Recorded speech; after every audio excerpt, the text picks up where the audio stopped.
আমাদের এই অঙ্কটা হচ্ছে অনুশীলনী 5-এর 1 খুবই খুবই গুরুত্বপূর্ণ একটা অঙ্ক। এটা হচ্ছে সংক্ষিপ্ত প্রশ্নের জন্য খুবই গুরুত্বপূর্ণ। এক্ষেত্রে এটা দেখা যায় সৃজনশীল দিয়ে দেয়। এই প্রশ্নটাতে কি বলা আছে যে একজন ক্ষুদ্র ব্যবসায়ী 5,600 টাকা বিনিয়োগ করছে। 1 বছর পর কিছু টাকার উপর এখানে 5,600 টাকা যেটা ছিল এইটার কিছু টাকার উপর 5% এবং অবশিষ্ট এটার ভিতরে যে বাদ বাকি যে টাকাটা থাকবে ওটার উপর হচ্ছে 4% সে লাভ করছে।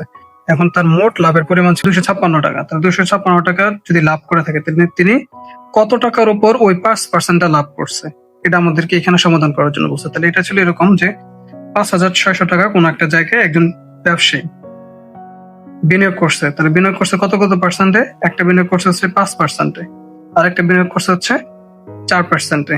তাহলে আমি যদি ধরে নিই যে 5% বিনিয়োগের হারটা হচ্ছে X%, কেন? কারণ হচ্ছে আমি জানি না তো যে কত টাকা বিনিয়োগ করছে। তাহলে আমি যদি ধরে নিই যে 5%-এ তার বিনিয়োগ হচ্ছে X%, তাহলে 4% বিনিয়োগ কত হবে? তাহলে এই যে মোট টাকাটা থেকে আমরা এই 5% যেটা ছিল ওই টাকাটা বাদ দিব।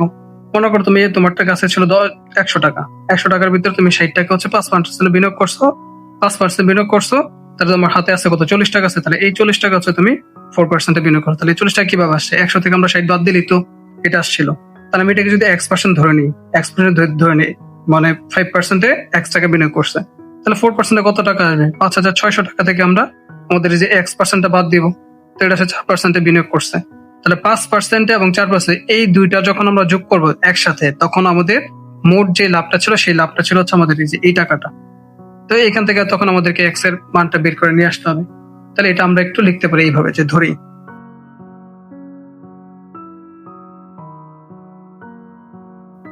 তাহলে 5% যদি এটা হয় তাহলে আমাদের 4% কত হবে? তাহলে 4% আমাদের বিনিয়োগ করে হচ্ছে মোট যে টাকা ছিল 5,600 টাকা। 5,600 টাকায় X টাকা তো 5% বিনিয়োগ করেই ফেলছে, তাহলে এটাকে আমাকে বাদ দিতে হবে এত টাকা। তাহলে এইখান থেকে যদি এটা হয় তাহলে আমাদের এটা তো সরল মুনাফা হারে বিনিয়োগ করছে। তাহলে সরল মুনাফা হারে যদি বিনিয়োগ করে তাহলে এখান থেকে আমাদের সরল মুনাফাটা বের করতে হবে। তাহলে এখান থেকে আমরা লিখতে পারি যে 5% হারে।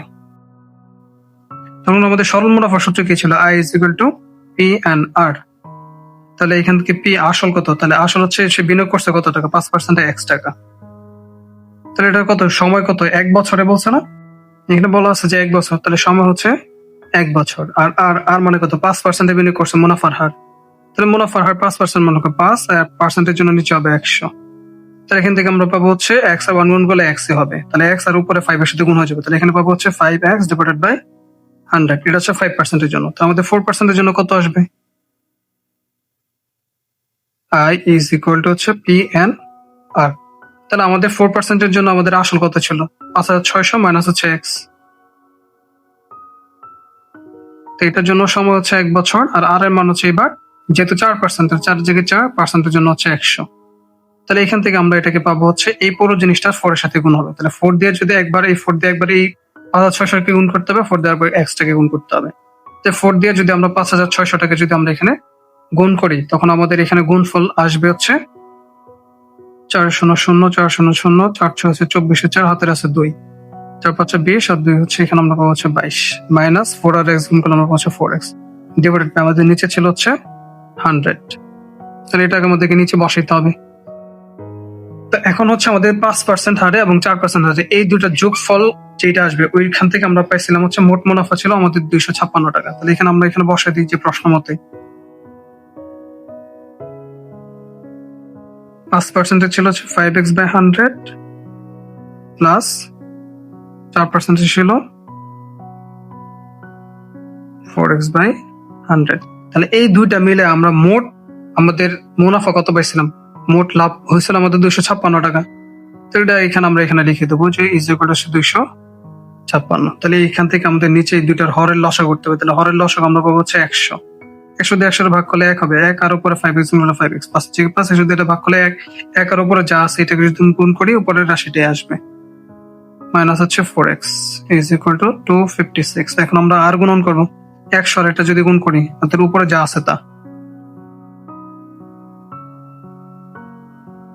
আর এটার সাথে 100 কে যদি গুণ করি তাহলে 256 আর এই 2 শূন্য এখানে অ্যাড হয়ে যাবে।